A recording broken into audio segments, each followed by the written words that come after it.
Welcome. You join us today as we head for Glade Creek Grist Mill. Yes, that one, in West Virginia. We're going to make a few stops along the way, but first, as you can see, we're driving through rain.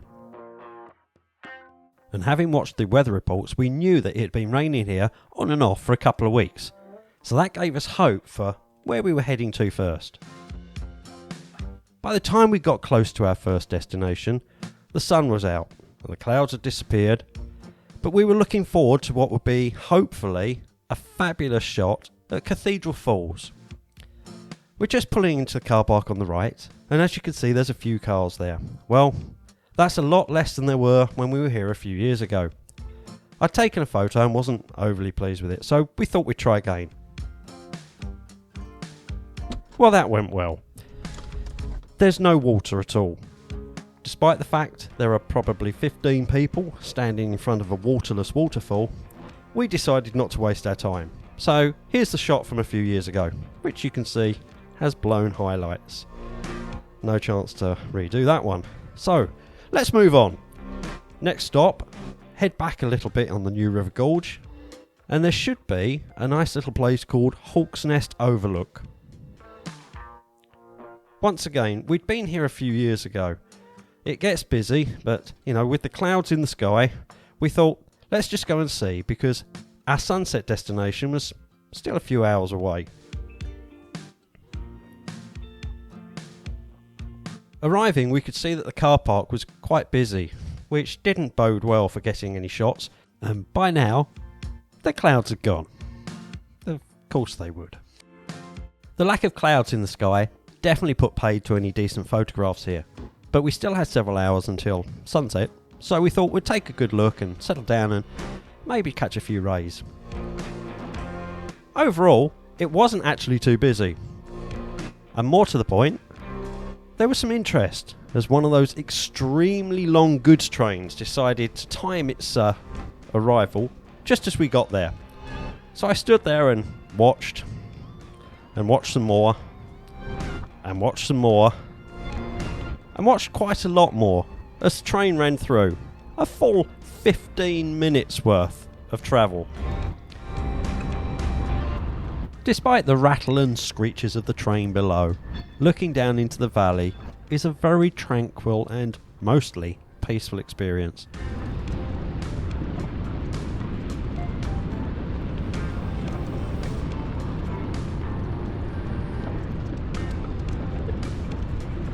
When we were here previously, there were some very moody skies, and MrsFaceless had some extremely interesting shots from here. So I think I'll just throw those up so you can see what we did probably 3 years prior.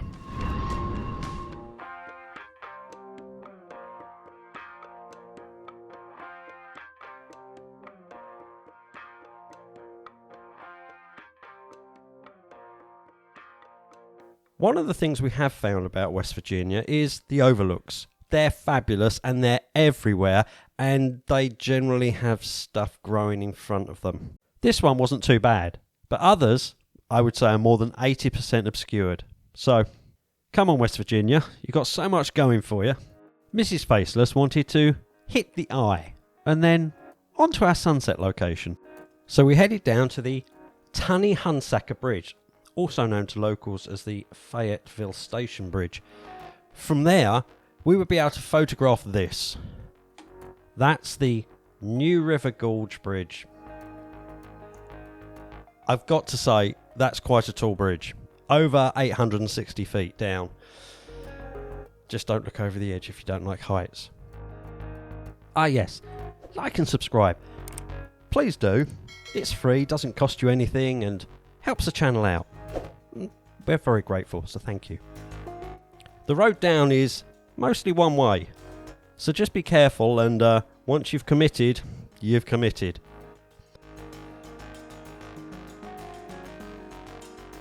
The road can be quite steep in places with a series of switchbacks, so stick in those lower gears and try and save your brakes.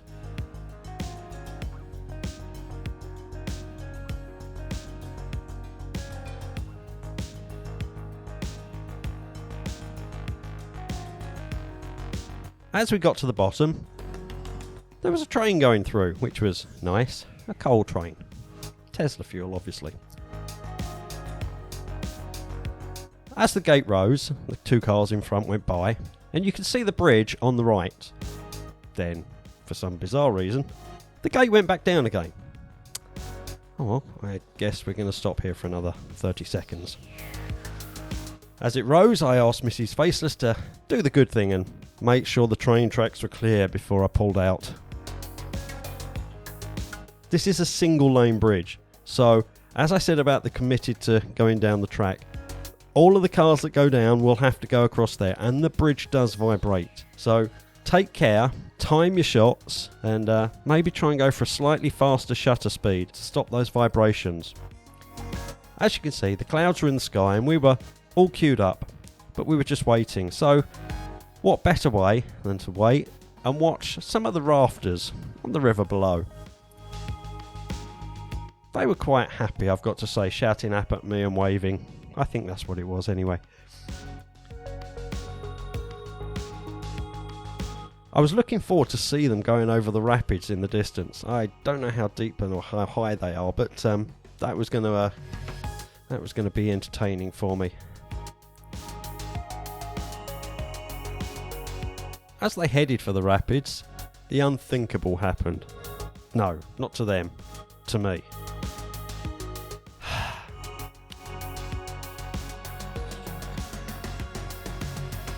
The battery in my camera went. Oh well, I guess we don't get to see what happens. Back to the photos then. Alright, here's Mrs. Faceless's. And mine. Obviously, these were our establishing shots for the composition, ready for a sunset, which never happened. After a good night's sleep at a local establishment, it was time for us to get up early, well, still in the dark as you can see, and head for the Glade Creek Grist Mill. We'd been here once before and not been able to photograph through the sheer numbers of photographers already there. So we'd set off early this time.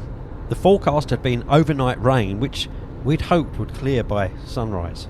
So we kept our fingers crossed that the rain would stop, it wouldn't be busy, and we'd get lovely sunrise colours. Is that too much to ask for, really? I guess we're a full hour before sunrise at this point, if not an hour and a half. And as we got close to the car park, I kept my fingers crossed that it wasn't going to be full.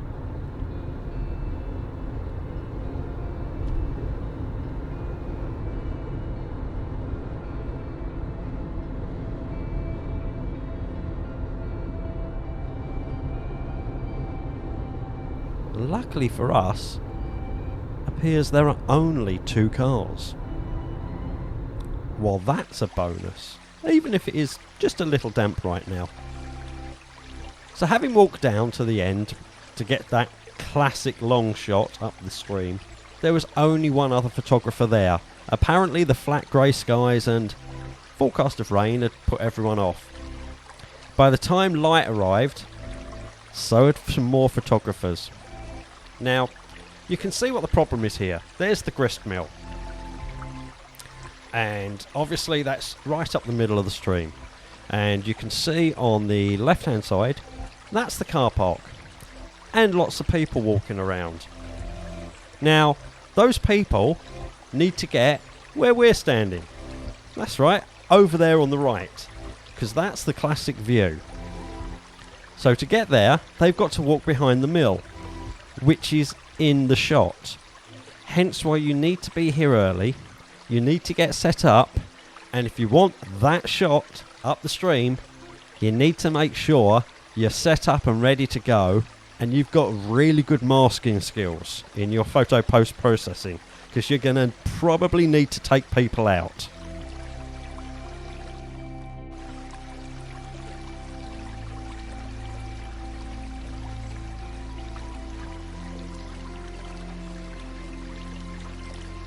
Once again, there was a little bit of overgrowth, but I got an okay shot. There's not enough colour in my opinion. The trees were a little bare. And you can see that here. We decided to move back towards the grist mill. The trees on the left have lost most of their foliage, as you can see there, and the sky is a very bright grey now, so that's not ideal. So we've moved around and we're just going to keep looking for compositions as we move up and down the stream here. Try and make the most of the situation. So here are the colourful trees right behind the grist mill. MrsFaceless decided to move downstream a little bit on the other side. So having got her shots set up, there was somebody else in there. But wait for 10 minutes and